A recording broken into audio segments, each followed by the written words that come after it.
Muy bien, pues en esta mañana quisiera invitaros a que me acompañéis al Evangelio de Juan, capítulo 5. Juan, capítulo 5.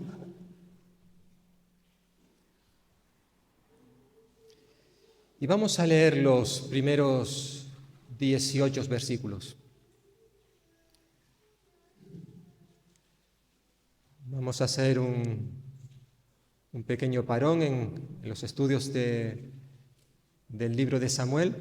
Y como sabéis, me propuse hace ya un tiempo, al menos en lo que queda del año, pues compartir con vosotros las 7 señales, 7 milagros de los que hizo Jesús y que Juan menciona en este libro que él escribió, en el Evangelio. Al final del libro él comenta, como bien estuvimos recordando en su momento, de que Jesús hizo muchos milagros, muchísimos, mientras estuvo aquí en la tierra.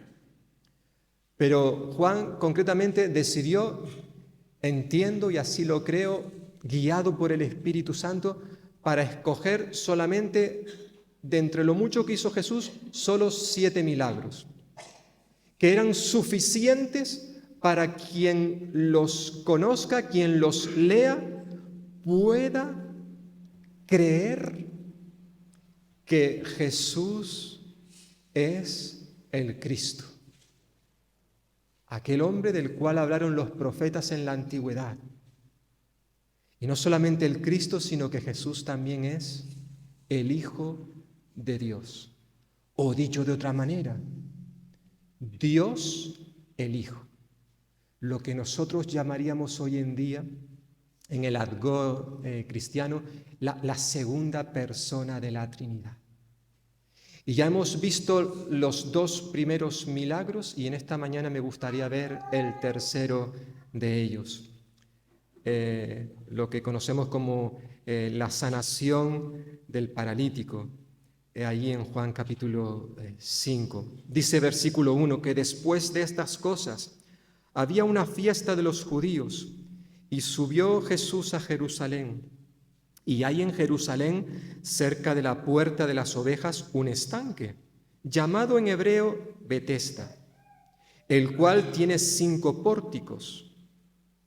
En esto yacía una multitud de enfermos, ciegos, cojos y paralíticos, que esperaban el movimiento del agua. Porque un ángel descendía de tiempo en tiempo al estanque y agitaba el agua, y el primero que descendía al estanque después del movimiento del agua quedaba sano de cualquier enfermedad que tuviese.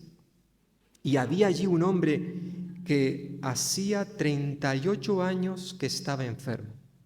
Cuando Jesús lo vio acostado y supo que llevaba ya mucho tiempo así, le dijo: ¿quieres ser sano? Señor, le respondió el enfermo, no tengo quien me meta en el estanque cuando se agita el agua, y entre tanto que yo voy, otro desciende antes que yo. Jesús le dijo: levántate, toma tu lecho y anda. Y al instante aquel hombre fue sanado y tomó su lecho y anduvo. Y era día de reposo aquel día. Entonces los judíos dijeron a aquel que había sido sanado: es día de reposo, no te es lícito llevar tu lecho. Él les respondió: el que me sanó, él mismo me dijo: toma tu lecho y anda. Entonces le preguntaron: ¿quién es el que te dijo: toma tu lecho y anda? Y el que había sido sanado no sabía quién fuese, porque Jesús se había apartado de la gente que estaba en aquel lugar. Después le halló Jesús en el templo y le dijo: mira, has sido sanado, no peques más, para que no te venga alguna cosa peor. El hombre se fue y dio aviso a los judíos que Jesús era el que le había sanado, y por esta causa los judíos perseguían a Jesús y procuraban matarle, porque hacía estas cosas en el día de reposo. Y Jesús les respondió: mi Padre hasta ahora trabaja, y yo trabajo. Por esto los judíos aún más procuraban matarle, porque no solo quebrantaba el día de reposo, sino que también decía que Dios era su propio Padre, haciéndose igual a Dios. Respondió entonces Jesús y les dijo: de verdad, os digo, no puede el Hijo hacer nada por sí mismo, sino lo que ve hacer al Padre, porque todo lo que el Padre hace, también lo hace el Hijo igualmente.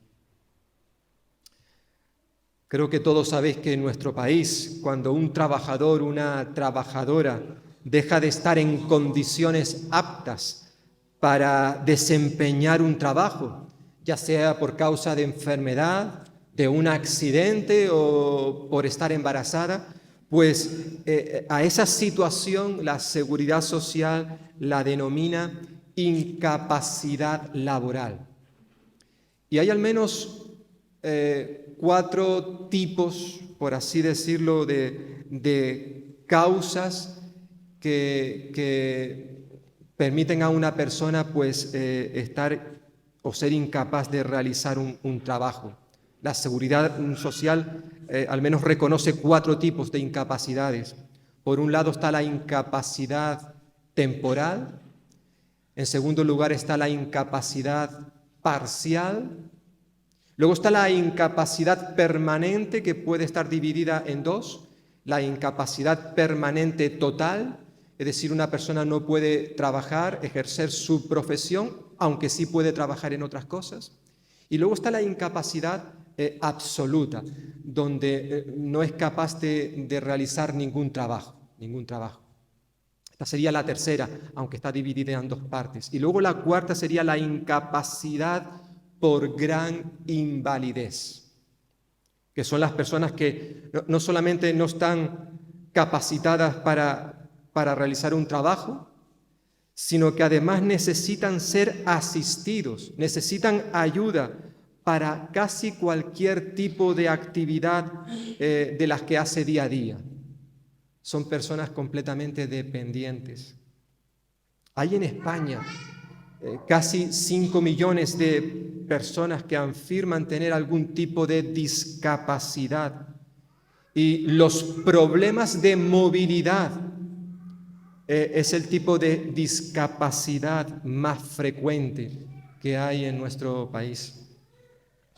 El relato bíblico que acabamos de leer en esta mañana nos habla de un hombre que humanamente hablando estaba completamente incapacitado, no solamente para poder trabajar, sino incluso para poder valerse por sí mismo en la sociedad en la cual vivía.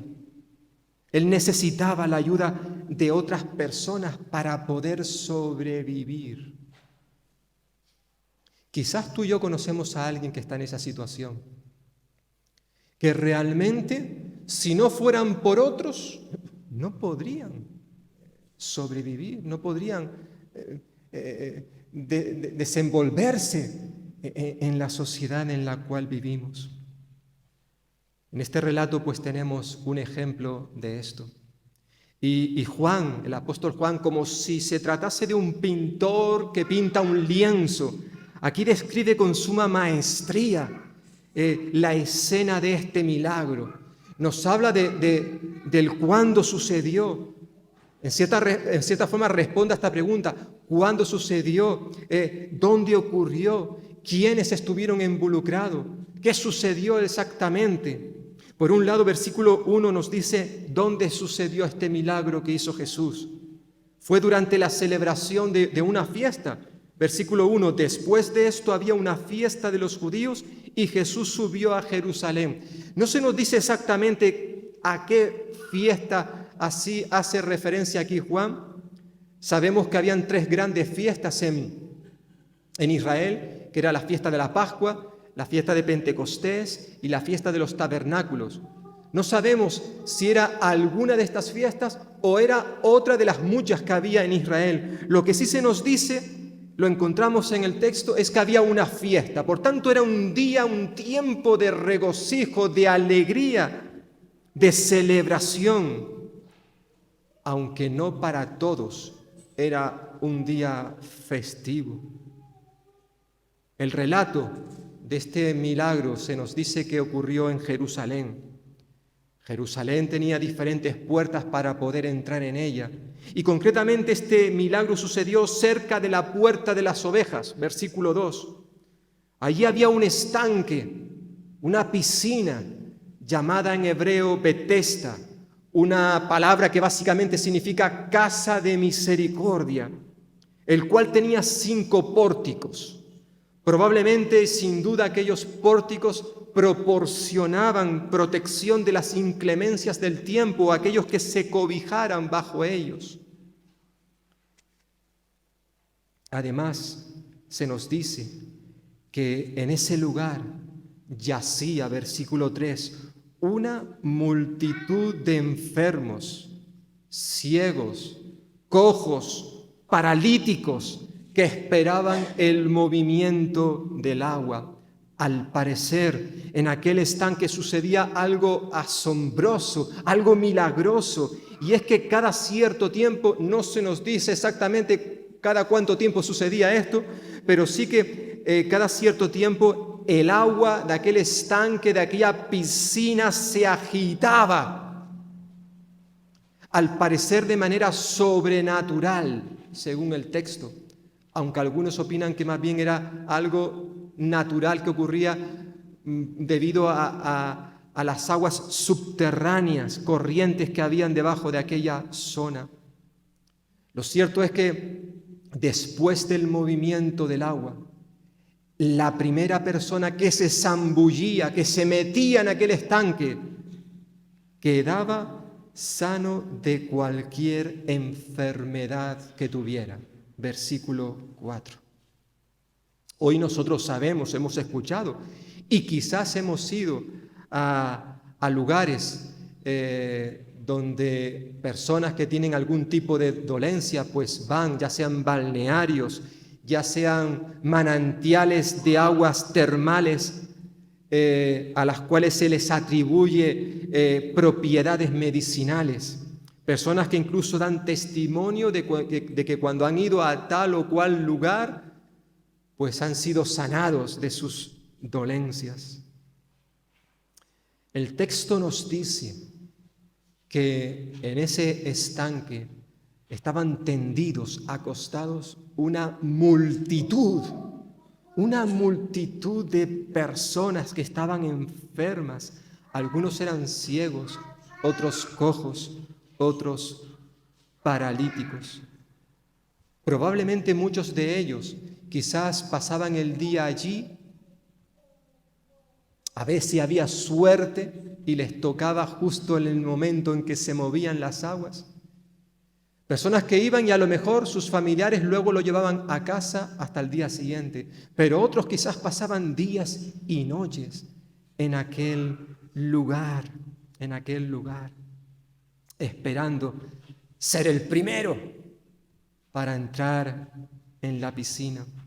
Lo cierto es que toda esta escena que Juan nos describe con sumo lujo de detalles, de una multitud de enfermos evidentemente desesperados, esperando un milagro de Dios, en cierta forma representa de manera muy gráfica la realidad de la desesperación, de la miseria, de la frustración que hoy en día vive mucha gente a nuestro alrededor. Quizás personas que conocemos o a lo mejor desconocemos, no solamente aquí en nuestro pueblo, sino en nuestro país o a nivel global. Personas que viven, que conocen, que están experimentando en este momento pues esta miseria, esta frustración. Hoy también vemos lo que Juan nos narra en este relato bíblico. Yo no sé vosotros, pero cuando uno se para delante de la televisión a escuchar el parte noticiero, el telediario, realmente cada una de las noticias que casi a diario nos transmites son noticias desoladoras, donde podemos comprobar lo que está sucediendo en nuestro mundo, a nuestro alrededor. Y creo que debería de conmoverse en nuestros corazones, por ejemplo, cuando vemos tantas miles y miles de personas que dejan sus países, se suben a un cayuco, a una patera, como si fueran sardinas enlatadas, y cruzan el mar para intentar meterse en el estanque el primero. En este año, en lo que llevamos de año, más de 20.000 personas han llegado a nuestro país en pateras. Ahora, en estos últimos días, se está agravando la situación, sobre todo allí en las Islas Canarias. Esto es tremendo. Cuando vemos los rostros de esos hombres y mujeres, muchos de ellos con sus niños en sus brazos, y vemos la miseria, la frustración, la desesperación en sus rostros, o la de ese éxodo masivo que producen las guerras, los conflictos. Y no solamente en estas dos guerras que últimamente, bueno, ya no son dos, ahora solamente es una. Ya de Ucrania nos hemos olvidado, pero también de las muchas otras guerras que hay en nuestro planeta, de las cuales no se habla, donde la gente huye con lo opuesto para poder salvar sus vidas. O lo que ha sucedido últimamente con diferentes terremotos. Hemos oído mucho del de Marruecos, aunque ya no se habla de él, pero recientemente hubo uno en Afganistán, que de ese se ha hablado muy poco, a pesar de que han muerto miles de personas, que se han quedado absolutamente, muchos de los que han sobrevivido sin nada, absolutamente sin nada. Y no saben a quién acudir porque no hay nadie que les ayude. Hace poco veía unas imágenes en Estados Unidos, en un país probablemente de los más ricos o el más rico del mundo. Pero sabían ciertas ciudades donde están pasando ahora mismo situaciones terribles por causa de una nueva droga que está haciendo estragos no solamente en Estados Unidos, sino en muchas otras partes del globo terrestre. Una droga llamada fentanilo, que al parecer es 50 veces más potente que la heroína. Y muchísima gente está muriendo, viviendo en la miseria por causa de esto. Lo cierto es que miremos a donde miremos. Quizás no tenemos que irnos a otros países, a lo mejor tenemos que mirar en nuestro pueblo, porque es posible, claro que lo es, que tengamos personas cerca de nosotros que están en una situación de miseria, de frustración, desesperación. Se nos dice que en este estanque llamado en hebreo Betesda, había, versículo 5, un hombre que hacía 38 años que estaba enfermo. Es decir, de entre la multitud de enfermos que se encontraban en aquel lugar, que eran muchos, una multitud, nos dice el texto bíblico, hubo un hombre en concreto que captó la atención del Señor Jesús más que ningún otro. ¿Por qué Jesús se fijó en este y no en los demás? No lo sabemos, no lo sabemos. Lo cierto es que hay cosas que desconocemos del texto, por ejemplo, ¿qué enfermedad tenía este hombre? Por el versículo 8 se deduce que debió tener algún tipo de parálisis en las piernas. Lo que sí sabemos y nos dice el texto es que este hombre llevaba 38 años enfermo, que no quiere decir que estuviera esos 38 años allí a la orilla del estanque, no, pero sí que estaba enfermo desde hacía 38 años. Y cuando Jesús, versículo 6, lo vio acostado y supo que llevaba ya mucho tiempo así, le dijo, ¿quieres ser sano? Es interesante que Jesús conocía al parecer todos los detalles acerca de la situación lamentable de aquel hombre que llevaba enfermo casi 40 años. ¿Cómo obtuvo el Señor Jesús esa información, ese conocimiento? No lo sabemos. Podía haber sido simplemente por su naturaleza divina o porque alguien le había informado al respecto de la situación de aquel hombre. Lo cierto es que el Señor conocía el estado de aquel enfermo, su estado físico, su estado moral y su estado espiritual. El Señor lo sabía todo acerca de él. Y queridos hermanos, hermanas y amigos que podáis escucharnos en esta mañana aquí de manera presencial o más tarde a través de internet, el Señor Jesús también conoce cada uno de los detalles, incluso los más íntimos de tu vida y de mi vida. Él sabe perfectamente mejor que tú mismo lo que tú estás viviendo en este día. Él conoce tu sufrimiento. Él conoce, ha contado cada una de tus lágrimas. Él conoce todos los detalles. Tiene toda la información acerca de tu vida y mi vida. Y qué bueno, ¿verdad? Poder saber esto. Que el Señor lo sabe todo de mí. Que el Señor lo sabe todo de ti. Puede que tú lleves poco tiempo pasando por un tiempo de prueba. No sé si alguno de vosotros lleva 38 años como este hombre enfermo, con algún tipo de discapacidad, algo que te ha estado haciendo sufrir mucho durante todo ese tiempo. Jesús conoce perfectamente cómo te encuentras. Todo. Y precisamente porque Jesús conocía a este hombre, le hizo esta pregunta que vemos en el versículo 6. Jesús al verlo le preguntó, ¿quieres ser sano? ¿Tú quieres que yo te sane? En principio esta pregunta parece ridícula, incluso una pregunta que está fuera de lugar, y hasta nos atreveríamos a decir que parece una pregunta cruel por parte de Jesús.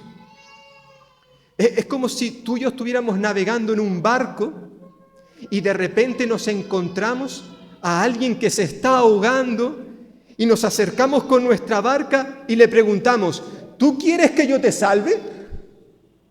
Qué ridículo sería eso, ¿verdad? Jesús le pregunta a este hombre, ¿tú quieres que yo te sane? El hombre perfectamente le podía haber dicho, pues claro que quiero que tú me sanes. ¿Por qué te piensas que llevo aquí tanto tiempo en el estanque, haciendo un esfuerzo para ser el primero en entrar en el agua? ¿Qué te piensas tú? Él podía haberle contestado de esta manera. Evidentemente Jesús tenía un propósito, un fin para hacerle aquella pregunta. Quizás el Señor Jesús vio en este hombre algo que le hizo sospechar que este enfermo había perdido toda la esperanza de encontrar un día la salvación. Llevaba 38 años, casi 40, enfermo. Y quizás había ya arrojado la toalla. Había ya tomado la decisión de que no había nada que hacer. Esto es imposible, me voy a quedar así para el resto de mi vida. Esto no tiene solución. O quizás el Señor le hizo la pregunta con el propósito de hacerle ver su miseria y su incapacidad para salir de aquella situación. Y por eso esta pregunta era necesaria, era pertinente, era una buena pregunta. ¿Tú quieres realmente ser sanado? ¿Tú quieres cambiar de vida? El comentarista cristiano William Barclay, comentando este texto, él decía, un requisito básico para poder recibir poder de Jesús es desearlo intensa y sinceramente. Jesús nos dice, ¿estás seguro de que quieres cambiar? Porque si en lo más profundo de nuestros corazones ya estamos contentos con nuestra situación, no cambiaremos, no cambiaremos. Si queremos cambiar, debemos desearlo de forma sincera. Por eso nos atreveríamos a decir que esta pregunta de Jesús era una buena pregunta. Una pregunta que también en esta mañana Él puede hacernos, y de hecho la hace a cada uno de los que estamos aquí. En este día Dios nos ofrece ayuda, su ayuda. La pregunta es, ¿queremos tú y yo cambiar? ¿Queremos recibir la ayuda de Jesús? ¿Queremos que Él realmente nos cambie, nos transforme, nos haga nuevas personas? ¿Queremos que realmente Dios nos salve a aquellos que aún no sois de Él? Porque la realidad es que hay muchas personas que viven en la miseria, en la frustración, en la desesperación. Pero lo curioso es que no quieren salir de esa situación, no quieren recibir ayuda. Porque en cierta forma esa situación es un instrumento, un arma que utilizan para ciertos propósitos. Y si tú los sacas de ahí, les rompe sus planes. A verlos, los hay. Hay personas que creen en lo que Dios dice en su palabra. No tienen ningún problema en decir, yo creo que esta es la verdad. Pero yo paso. ¿Por qué? Porque creer en lo que Jesús nos dice en su palabra nos tiene que llevar sí o sí a un cambio en nuestras vidas. Y hay gente que no quiere cambiar. Está a gusto como está. Por eso Jesús le dice, ¿tú realmente quieres que yo te sane? Yo puedo hacerlo, pero la pregunta es, ¿tú quieres ser sanado? Interesante para nosotros también en el día de hoy. Evidentemente, por lo que viene a continuación, este hombre que estaba enfermo, llevaba enfermo 38 años, él al menos había intentado salir de la situación en la cual se encontraba. Por eso el enfermo, versículo 7, le respondió a Jesús, Señor, no tengo quien me meta en el estanque cuando se agita el agua, y mientras yo voy. Esta expresión da a entender que él lo estaba intentando. No sabemos cuánto tiempo llevaba intentándolo, pero dice, mientras yo voy, otro desciende antes que yo. Realmente, hermanos y hermanas, el cuadro, la escena que nos presenta aquí Juan es dolorosa, terrible, desconsoladora. Este hombre afirma, fijaos lo que dice, no tengo quien me ayude. No tengo quien me ayude en mi necesidad. Este hombre no tenía ni un familiar, ni un amigo, ni una mano misericordiosa que le ayudase en la situación en la cual se encontraba. A pesar de que estaba en un estanque llamado Betesda, cuyo nombre significa casa de misericordia. Al parecer no hubo nadie que mostrara misericordia para con este hombre y le ayudase a entrar en el estanque. No tengo quien me meta, es decir, no tengo quien me ayude. Su única esperanza para poder ser sano era hacer todo lo posible, todo el esfuerzo por su parte para llegar el primero y de esa forma ser sanado. Él reconoce, con estas palabras que le dice a Jesús, él reconoce su condición social, pero también su incapacidad corporal, física, para meterse en el estanque, para ser curado. En cierta forma le está diciendo, yo quiero, pero no puedo. Triste, ¿verdad? La imagen que se nos presenta aquí en el versículo 7. Y de manera simbólica podríamos decir que este hombre está representando, está describiendo al ser humano en general. La Biblia nos recuerda que el ser humano, el hombre y la mujer, es incapaz de alcanzar su salvación por sí mismo. Es incapaz, no puede. Por mucho que pongamos nuestras esperanzas en un estanque, en una piscina, que podríamos llamar la religión o las buenas obras o una moralidad ejemplar.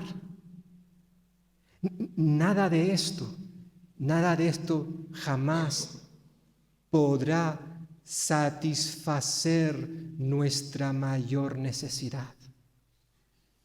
Porque realmente la necesidad real que tenía este hombre no tenía que ver con lo material, lo corporal, lo físico, sino más bien tenía que ver con lo espiritual. El mayor problema de este hombre no era la parálisis de sus piernas, sino la parálisis de su corazón. Su mayor problema era el pecado. Y Jesús lo sabía. Pero antes de tocar ese área, a Jesús también le preocupa lo físico, lo corporal. Por tanto, después de la declaración de este hombre, versículo 8, Jesús le dijo: levántate, toma tu lecho, tu colchoneta, esa cosita con la cual tú utilizas para dormir, coge tu camilla y anda,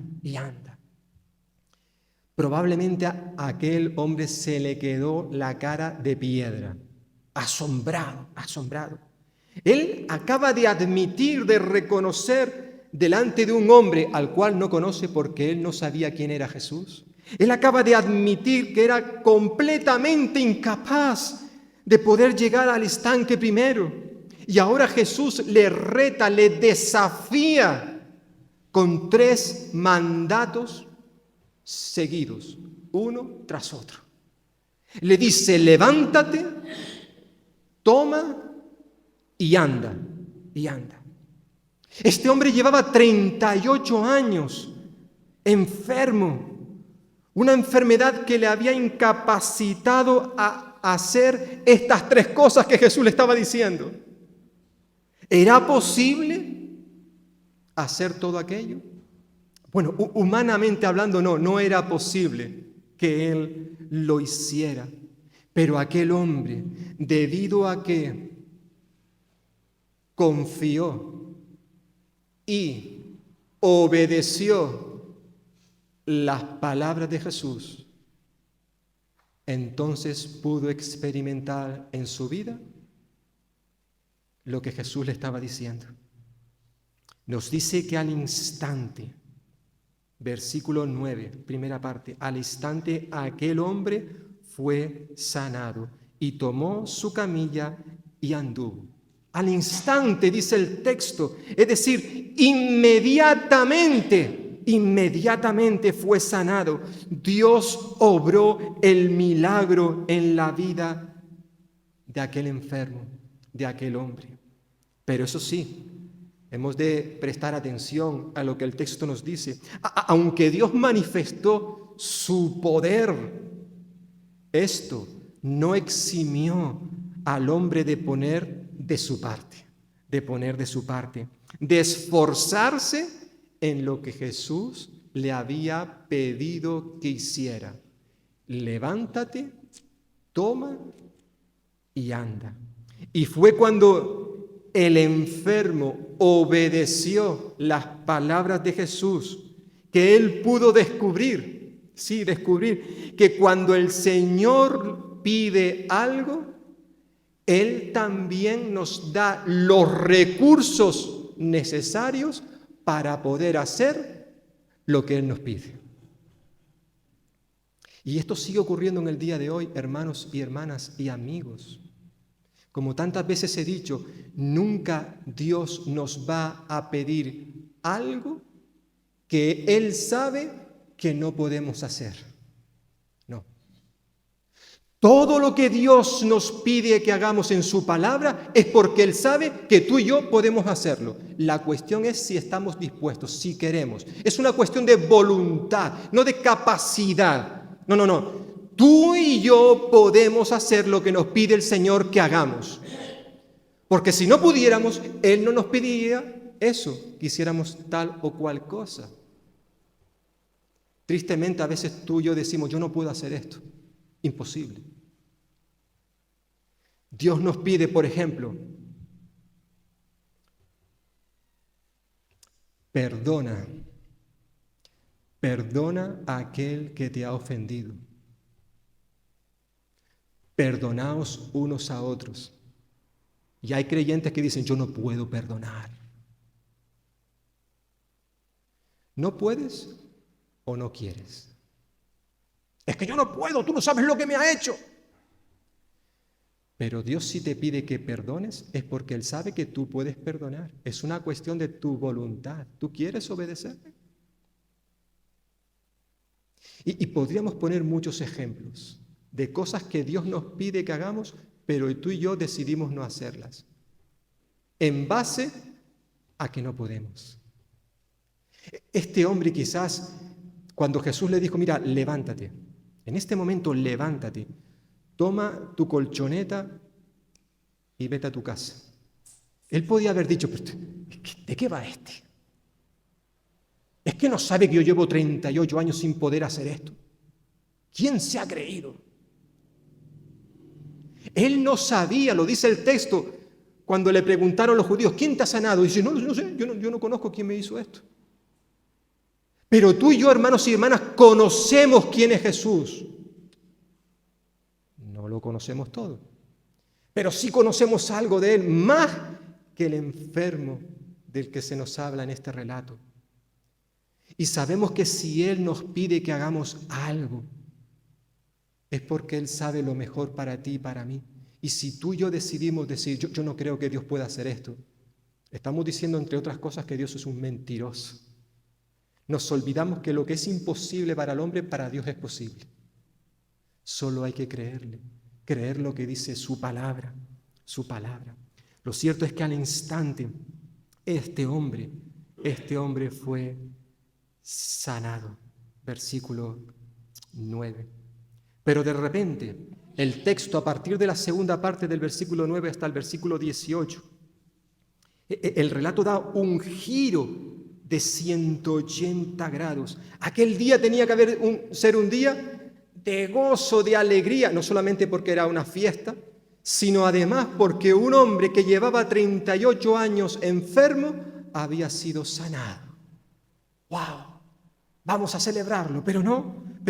Las autoridades religiosas consideraron aquella sanación, aquella curación como algo escandaloso. Escandaloso. ¿Por qué? Porque la sanación se había producido en un día concreto. Versículo 9 al final. Porque era sábado, día de reposo. Y según las leyes, las normas de los líderes religiosos, esto no estaba permitido. Es decir, sanar a un hombre que llevaba 38 años enfermos, eso era una impertinencia, algo prohibido. Es por eso, versículo 16, que por esta causa los judíos perseguían a Jesús e intentaban matarlo. ¿Por qué? Porque hacía estas cosas en sábado.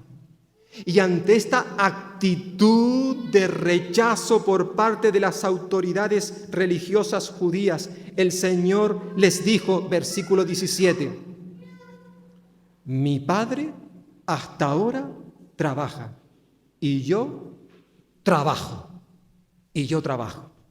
Es probablemente esta expresión, este versículo, el texto clave de este relato, de este milagro. Con esta declaración Jesús al menos está afirmando tres cosas. En primer lugar, está afirmando que Dios el Padre no deja de trabajar porque sea sábado. Cuando Jesús dice, mi Padre hasta ahora trabaja, quiere decir que desde la creación hasta ahora, Dios nunca ha dejado de trabajar, incluso los sábados. Él nunca ha dejado de preocuparse, de cuidar, de amar, de salvar este universo. Decía otro autor creyente, Leon Morris, en cuanto a este texto, decía, si Dios no trabajara, el universo dejaría de existir. Si Dios no trabajara, nadie podría sobrevivir. Dios, hermanos y hermanas, nos ha dado a nosotros un día especial a la semana para que podamos descansar. Nosotros apartamos el domingo, otros creyentes apartarán el sábado. No vamos a entrar ahora a hablar si sábado o domingo. Pero esto no quiere decir que descansemos también, que este día sea para descansar también de hacer el bien a nuestro prójimo, de mostrar nuestra compasión, nuestra misericordia, de preocuparnos por otros, de mostrarles nuestro amor. El descanso divino. Yo he dicho que Dios nunca ha dejado de trabajar. Alguien dirá, bueno, es que en el relato de la creación, capítulo 1, capítulo 2, nos dice el relato bíblico que al séptimo día Dios descansó. Evidentemente descansó de la creación. Y por cierto, no descansó porque Él estuviera cansado, sino para darnos ejemplo a ti y a mí. Él descansó de la creación, pero Él continuó con sus obras de amor, de misericordia, de compasión por este universo. Él no creó y luego se desentendió del mundo, no. Él continuó preocupado, trabajando para llevar a cabo sus planes de redención en el mundo. En ningún momento Dios nos anima a que seamos perezosos, holgazanes, negligentes. El día de descanso, hermanos, no es un día para tumbarnos en la cama o cruzarnos de brazos o simplemente venir a un culto y cumplir con ciertos ritos religiosos. No, Dios no nos dio este día para eso. Es un día donde obviamente debemos y tenemos que seguir trabajando. Evidentemente es un día para descansar en cuanto a lo laboral, pero no en cuanto a lo espiritual. Jesús afirmó en primer lugar en este versículo que Dios el Padre no deja de trabajar nunca, aunque sea sábado. En segundo lugar, Jesús afirma que debido a que el Padre trabaja, Él, Jesús, también trabaja. Versículo que hemos leído hace un momento, versículo 17. Dice, mi Padre hasta ahora trabaja y yo trabajo. Es decir, Jesús no vio nada inapropiado en hacer el bien el sábado, el día de reposo. A Él no se le pasó por la cabeza en ningún momento que iba a dejar de cumplir con su misión solo porque hubieran unas reglas, unas normas que habían establecido los líderes en Israel en cuanto a este día en concreto. Estas leyes no le iban a impedir a Él cumplir con su misión. Aunque eso, y sobre todo a partir de este momento, es cuando comienza una situación de hostilidad continua hacia el Señor Jesús, que le va a llevar al final a la cruz donde murió. Él lo sabía. Él era consciente de lo que implicaba sanar el día de reposo. Pero aún así, Él continuó con su responsabilidad. Y somos conscientes, yo espero que lo seamos, hermanos y hermanas, porque cada vez nuestros gobiernos, ya sea en España como en otros países del mundo, casi a nivel global, cada vez se aprueban más leyes donde, por un lado, se conceden derechos a un sector de la sociedad, pero por otro lado, se nos quita nuestros derechos a otro sector de la sociedad. Y ahora mismo, en España como en otros lugares, se están aprobando leyes que quizás dentro de muy poco va a ser muy complicado que incluso dentro de la iglesia podamos decir lo que la Biblia dice referente a ciertos temas. Y si nos atrevemos a hacerlo, a predicar lo que enseña la palabra, eso puede llevarnos a cometer delitos que probablemente tengamos que ir pues a la cárcel por simplemente predicar lo que dice la palabra de Dios. Y llegará un momento donde tú y yo vamos a tener que decir, ¿qué hago? ¿Transmito? ¿Defiendo lo que Dios dice en su palabra o me callo? No vaya a ser que esto me meta en problemas. Hermanos y hermanas, como tantas veces hemos estado recordando aquí en esta iglesia, de manera especial los jueves en el culto de oración, hay lugares en este mundo donde nuestros hermanos y hermanas están siendo perseguidos, no solamente perseguidos, sino maltratados. Algunos incluso recibiendo golpes físicos, maltratados físicamente. Otros incluso están siendo puestos en las cárceles y otros llevados a la muerte. ¿Sabéis por qué? Simplemente por decir lo que la Biblia dice. Y esta gente, a pesar de que es cierto, muchos ceden, muchos reniegan de su fe, pero también es cierto que muchos otros siguen adelante aunque eso les lleve a la cárcel e incluso a la muerte.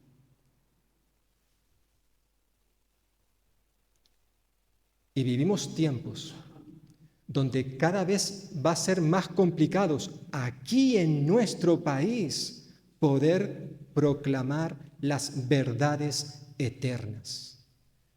Y todos vamos a tener que decidir qué hacer ante esa situación.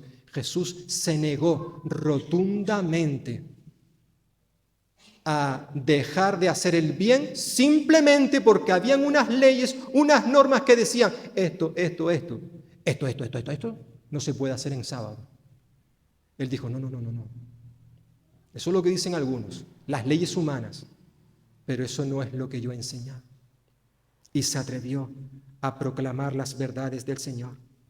No solamente Él continuó trabajando, sino en tercer lugar Jesús afirmó su igualdad con el Padre. Porque esta expresión que vemos ahí en el versículo 17, cuando Él dice, mi Padre hasta ahora trabaja, esta expresión llevaba implícito una declaración profunda que tú y yo no entendemos, se nos pasa desapercibido, pero que los líderes judíos lo entendieron a la primera, entendieron perfectamente lo que Jesús estaba diciendo. Cuando Jesús llama a Dios su propio Padre, mi Padre, estaba haciéndose igual a Dios. Versículo 18. Es decir, Jesús estaba declarando que Él tenía la misma naturaleza que Dios el Padre, la misma naturaleza divina que Dios el Padre. Y es especialmente por esta razón que los judíos intentaban matarle. Termina el versículo 18 de nuestro relato, aunque yo antes leí el 19 también, pero nos quedábamos en el 18. Dice, por esto los judíos aún más intentaban matarlo. ¿Por qué? Porque no solo quebrantaba el sábado, sino que también decía que Dios era su propio Padre, haciéndose igual a Dios, haciéndose igual a Dios. En varias ocasiones Jesús utilizaba esta expresión, mi Padre. Y los judíos, tú y yo no lo entendemos. Mucha gente dice, es que Jesús nunca dice en la Biblia de manera explícita que Él fuera Dios. Bueno, que no lo dice. Lo dice muchas veces. Lo que pasa es que tú y yo quizás no percibimos eso, pero los judíos sí lo entendían.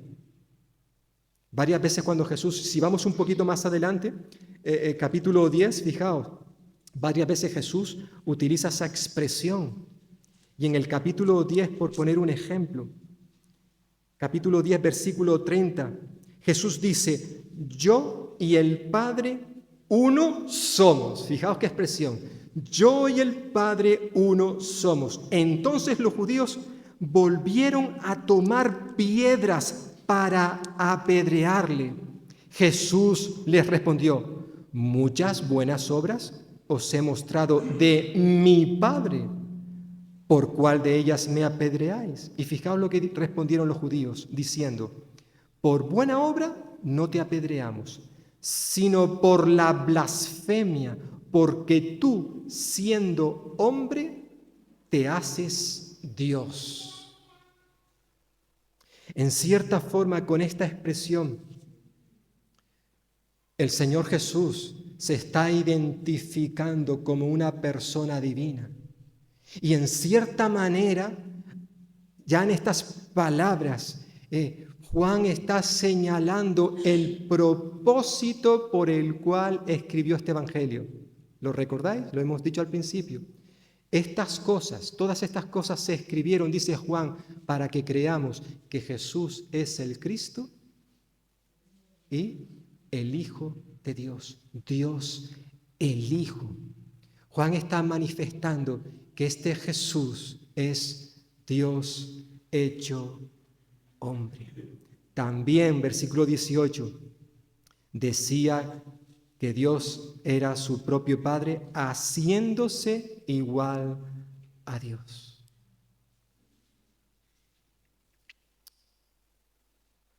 No tengo quien me ayude. Básicamente, esta es la confesión que hacía este enfermo. No tengo quien me ayude. No tengo familiares, amigos, nadie que me tienda una mano. Qué declaración más triste y dolorosa. Pero todo cambió cuando este hombre tuvo un encuentro con Jesús de Nazaret. El Señor no solamente le sanó de su enfermedad corporal, física, sino también de su enfermedad espiritual. Porque hermanos, hermanas y amigos y amigas, para concluir, el mayor problema de este hombre tenía que ver con el estado de su corazón. Es decir, era un problema de su pecado. Por eso Jesús, después de haberle sanado, se aparta de él. Pero luego Jesús se encuentra a este hombre en el templo. Me gustaría pensar que este hombre fue al templo a adorar a Dios por lo que había ocurrido en su vida.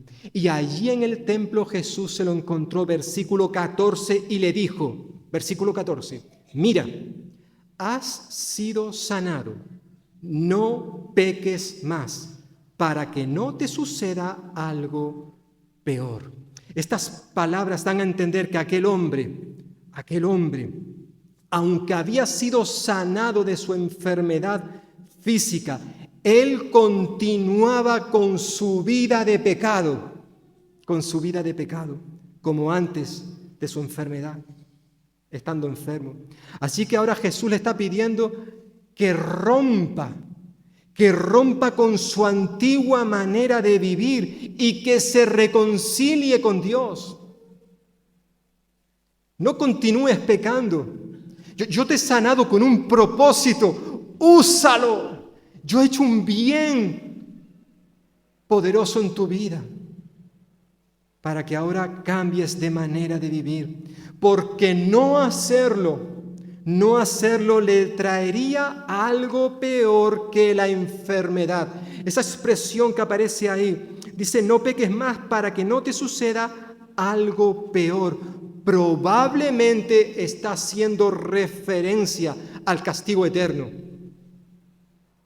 Ese hombre había vivido una tribulación tremenda, 38 años. Él sabía lo que era sufrir, pero Jesús le dice, mira, eso que tú has vivido no es nada comparado con lo que te espera si tú no te reconcilias con Dios.